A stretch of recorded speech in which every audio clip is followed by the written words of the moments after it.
Hi, my name is Emma. I'm 67 years old, a retired elementary school teacher, and I live alone in a small, sun-drenched house just outside Asheville, North Carolina. My husband, Walter, passed away 6 years ago, but somehow, I still hear his voice every time I walk through the garden we built together. Every morning, I make myself a cup of black coffee, tie my gray curls back with an old scarf Walter gave me, and head out to my little backyard. Lavender grows along the fence line, and the daisies, my husband's favorite, have started to bloom again, just like they do every spring. It's quiet here, peaceful, sometimes too quiet. But on Saturdays, the silence breaks. That's when Noah comes over, my grandson, 15 years old, tall and lanky with messy curls that never stay in place and a heart far too big for this world. He never misses a weekend, never asks for anything. He just shows up, usually with a backpack, a half-eaten granola bar in his pocket, and a million questions about the universe. You see, Noah's a space kid, the kind who keeps a telescope in his room and dreams of one day working for NASA. He once stayed up till 3 a.m. just to photograph Saturn's rings through a second-hand lens he bought with saved-up allowance. That kind of passion, you don't see that every day. Grandma Emma, he said that Saturday morning while we were pulling weeds near the lavender beds. Blue Ridge Science Academy is opening applications next month. They've got an observatory, real research labs, and guest lectures from actual astrophysicists. He paused, wiped his forehead with the sleeve of his hoodie, and looked up at me with those big, serious eyes. It's my dream school. I smiled. It sounds amazing. Sweetheart, would you like to apply? He nodded. A little too quickly. Yeah. Mr. Haskins, my physics teacher, he says. I've got a shot. My grades are strong enough. His voice trailed off as he reached for another stubborn weed. It's expensive. Mom and Dad said it's not really possible right now. He said it softly, like he didn't want to make them sound bad, like he was trying to protect them. And that, more than anything, broke my heart. We worked side by side for another hour. Noah talked about black holes, light years, and a science fair where he built a model rocket from scratch. I listened, asking questions where I could, pretending to understand words like spectrometer and ion thruster, and all the while, a voice inside me whispered, "What are you saving for?" Emma, Walter, and I had always believed in preparing for emergencies. We lived modestly, saved diligently, and when he passed, I promised myself I wouldn't let our hard-earned savings go to waste. But if helping Noah chase a dream like this wasn't important, what was? Around noon, I made grilled cheese and tomato soup his favorite. We sat on the porch, him swinging his legs off the edge, Pink Harry, me sipping tea and watching the sunlight bounce off the daffodils. And then a car pulled up. A sleek, silver SUV rolled into my driveway, the engine barely making a sound. Noah glanced at it and sighed. That's my parents. There was a heaviness in his voice I couldn't quite place. Brent and Chelsea stepped out, all polished and perfect, dressed like they were heading to brunch in the city. Chelsea wore heels. On a Saturday? In my garden. Mom, Brent called out, flashing that too-wide smile. It's so good to see you. I stood up slowly, brushing dirt from my knees. Something told me this wasn't just a casual visit. And I was right. Brent didn't waste time with small talk. After a round of obligatory hugs and exaggerated compliments, Mom, Your garden looks like something out of a Southern Living cover. He settled into the porch swing like a man with an agenda. Chelsea followed, crossing her legs with a crisp snap and adjusting the sleeves of her expensive-looking cardigan. I offered them iced tea. Even though I already had a knot forming in my stomach, Chelsea took a polite sip, then smiled in that way she always did, tight. Practiced. Like she was posing for a camera I couldn't see. Emma, you look wonderful. Asheville's sunshine really agrees with you. Brent leaned forward, elbows on his knees, eyes scanning my face. So listen. Mom. We didn't just come by to say hello. There's actually something we wanted to talk to you about. And there it was. I looked at Noah, who had grown unusually quiet. His eyes were downcast, fiddling with the hem of his sweatshirt. He knew what was coming. It's about Noah, Brent said. He's doing so well in school. And his science teacher keeps raving about his potential. Chelsea jumped in. He's got a gift. Emma, a real gift. And Blue Ridge Science Academy. That could change his entire future. I nodded. He told me about it this morning. Sounds like a great place. Brent clasped his hands together. Here's the thing. We've looked into it. He's got a strong chance of getting in. The teachers are on board. And we've already drafted part of the application.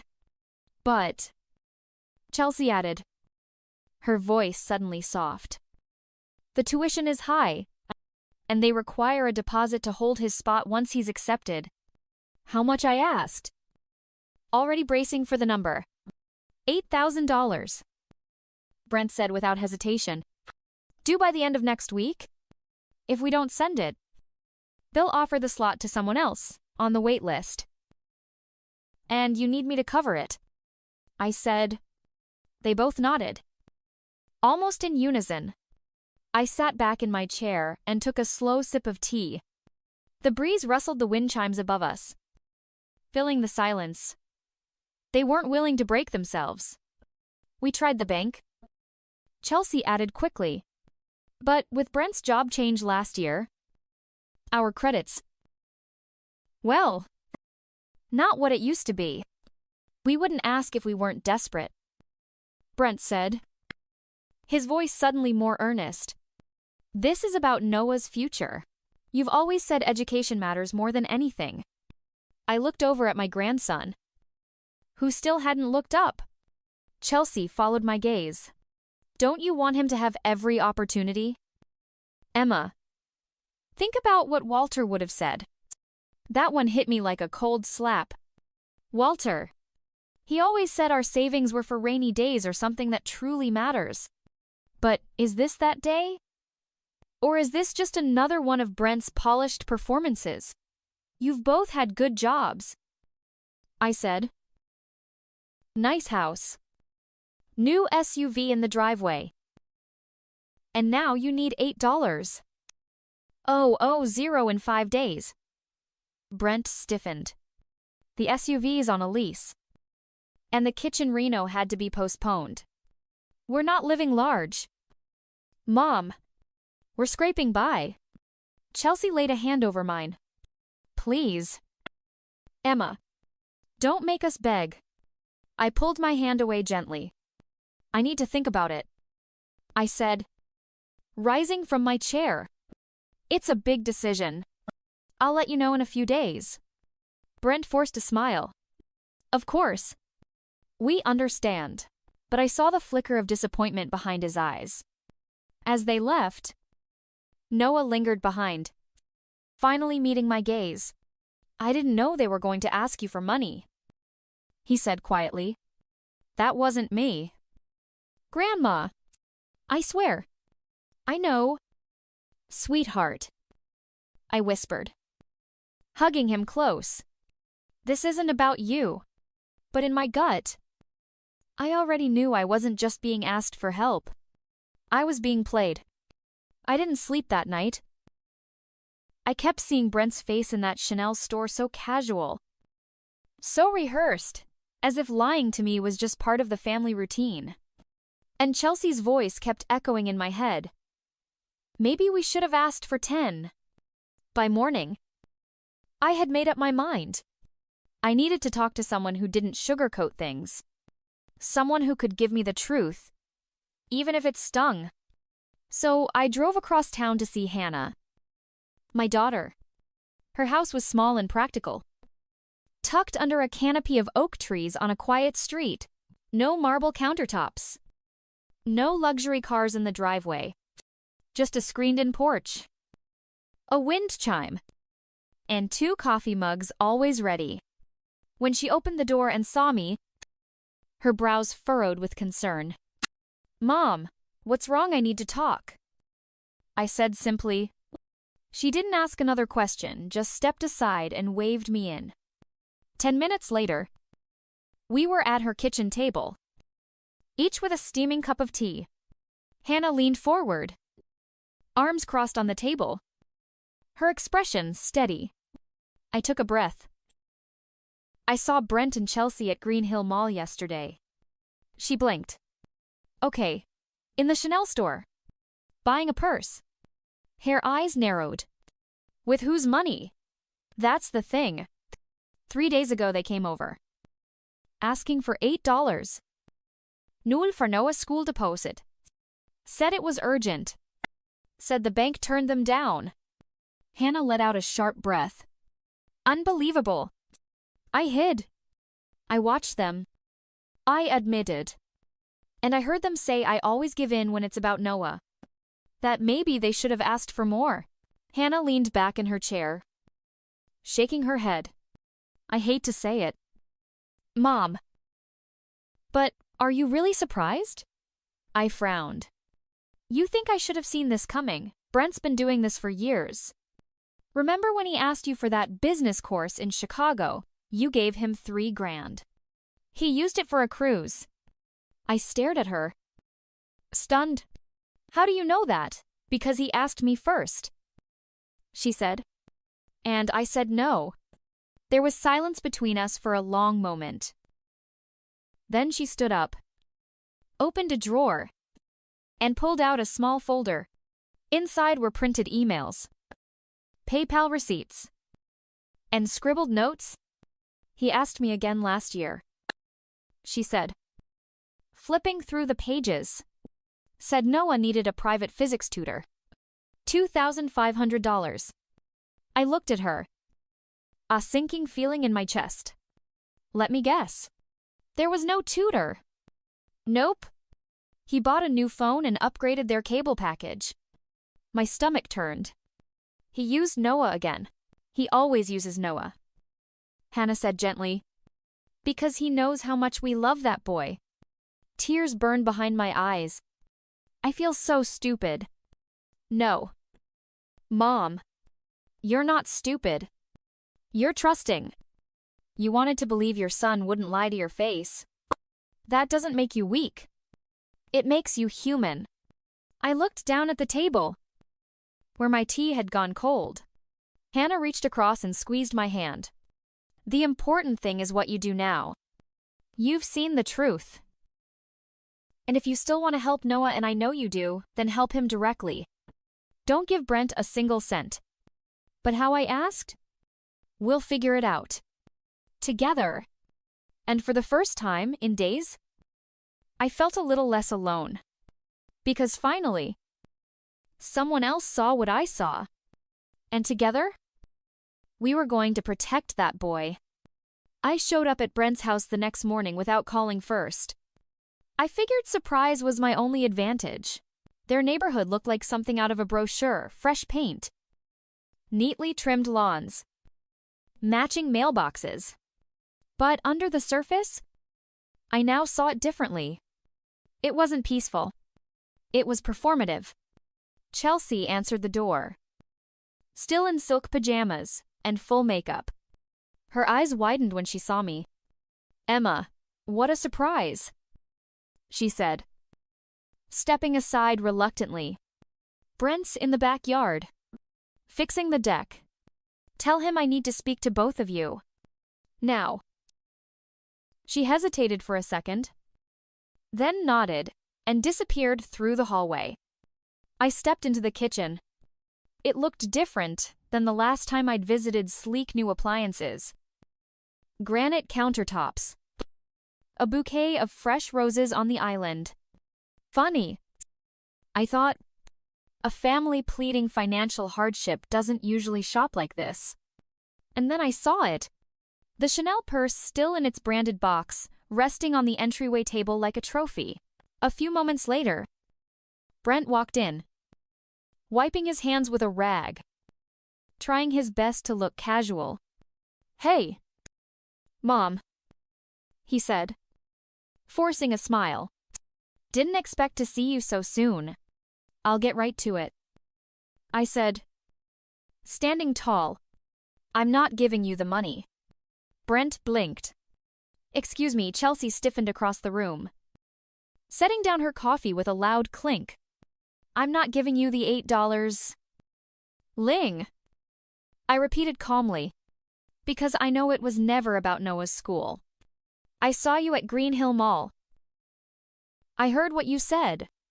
His face changed in an instant. "You followed us, no?" I said, my voice sharper now. "I was there by chance. And what I saw made everything clear. You never planned to use that money for Noah. You used his name to manipulate me." "Mom, that's not," Brent started, but I raised a hand to stop him. Don't insult me further by lying again." Chelsea stood. "You don't understand what we're dealing with. We have bills. Everyone has bills." I interrupted. "But not everyone lies to their own mother to pay for handbags and cars." Brent's jaw tightened. "You always favored Hannah.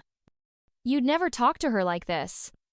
"This isn't about Hannah," I said, my voice trembling but firm. "It's about trust." "And you broke it?" The room went silent.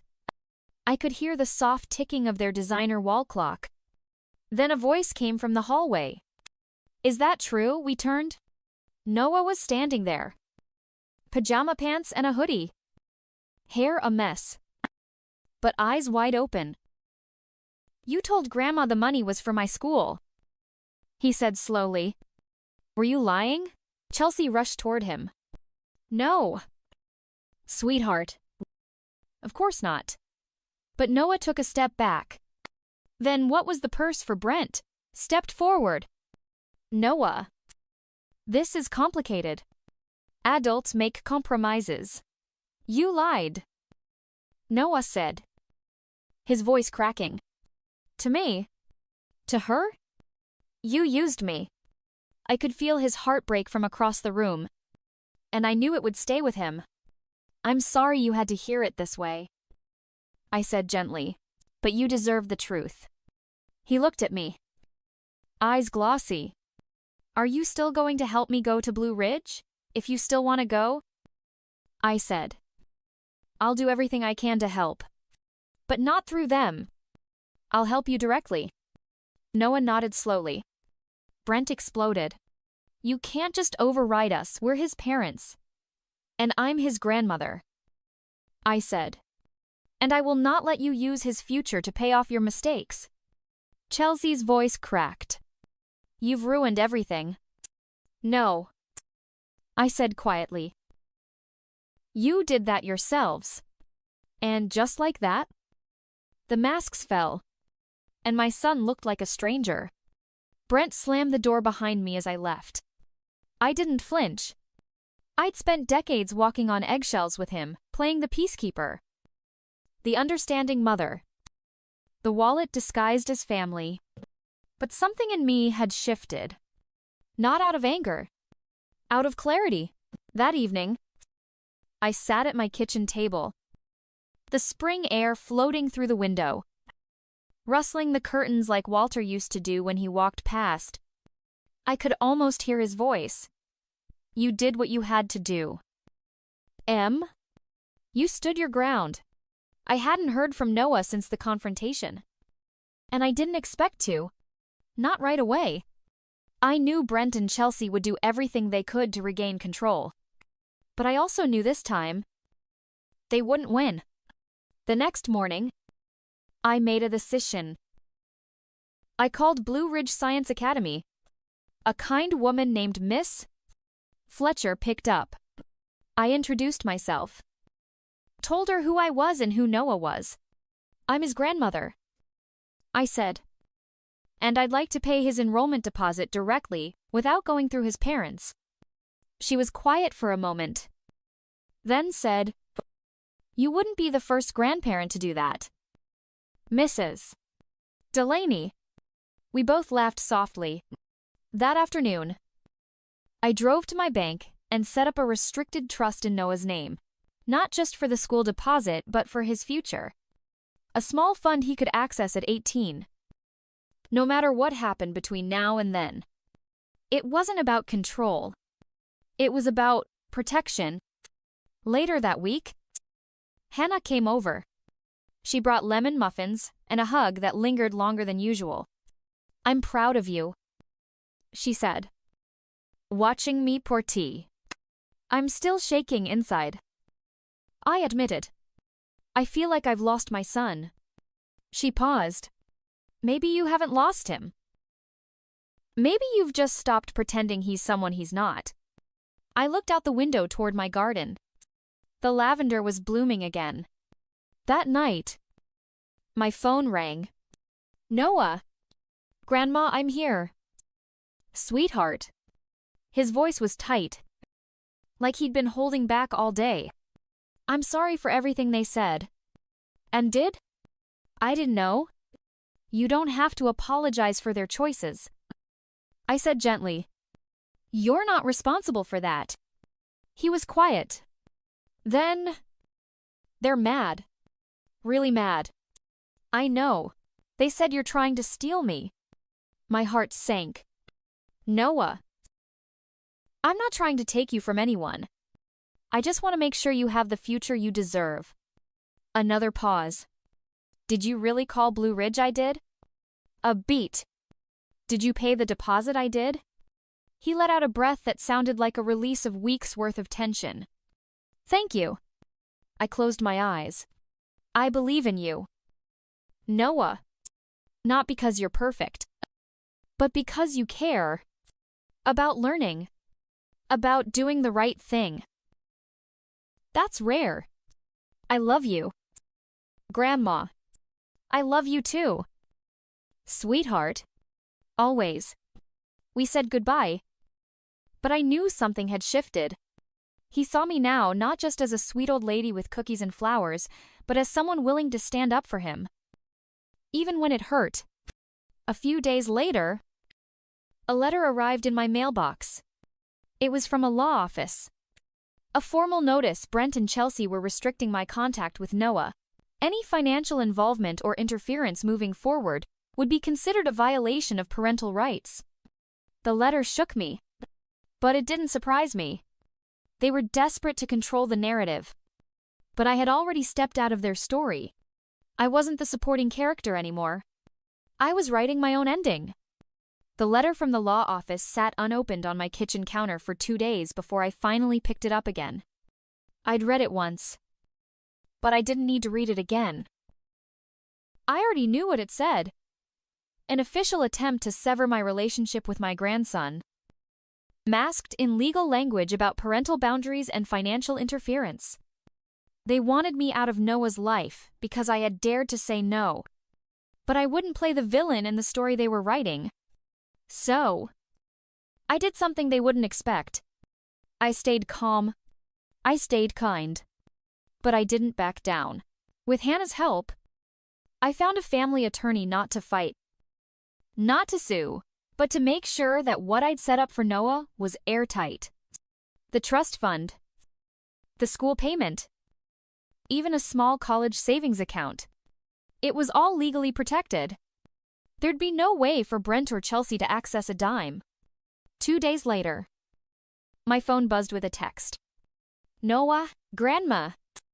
I'm okay. I saw the letter. I'm sorry they did that. I still want to see you." My fingers trembled as I replied. "You're always welcome in my life." Noah. Always. No letter can change that. He didn't respond right away, but I knew he had received it. And sometimes, just being heard is enough. Weeks passed. Chelsea stopped sending holiday pictures. Brent stopped calling. And the silence, at first, felt like mourning. But I learned to sit with it.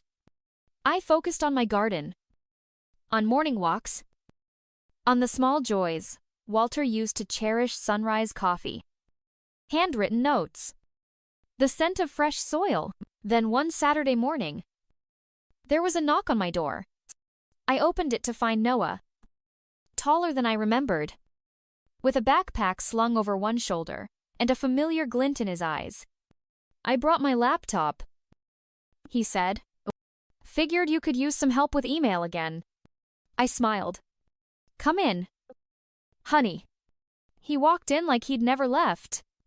We sat at the table, side by side, just like always. He fixed my inbox in under 10 minutes, then showed me a science article he'd written for his school newsletter about exoplanets. When I read it, I had to blink a few times to keep my eyes from tearing up. It wasn't just good. It was brilliant. "You're going to do amazing things," I whispered. He shrugged shyly. "Maybe, but I just want to learn. That's all." "That's more than enough."